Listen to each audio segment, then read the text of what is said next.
Sementara itu, polemik sistem pemilu proporsional tertutup maupun terbuka hingga saat ini masih terjadi.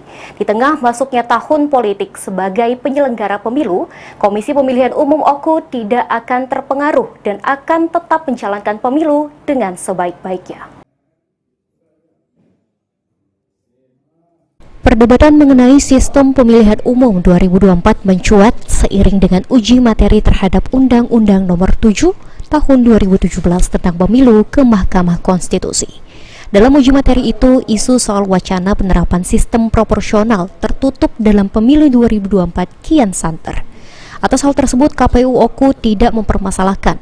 Pasalnya, KPU OKU selaku pelaksana atau eksekutor, sehingga apapun keputusan yang akan ditetapkan KPU Pusat akan dilakukan KPU OKU sesuai perintah undang-undang.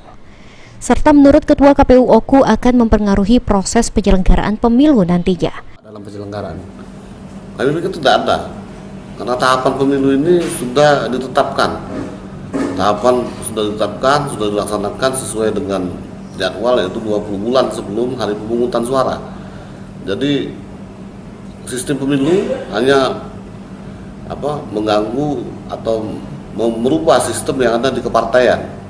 Jadi kalau KPU menunggu saja, ketika pemilu tertutup maka partai pun akan datang membawa DCS-nya pada hari yang sesuai dijadwalkan, dan kami akan menetapkan DJT sesuai dengan daftar calon sementara yang sudah ditetapkan oleh partai kabupaten kota.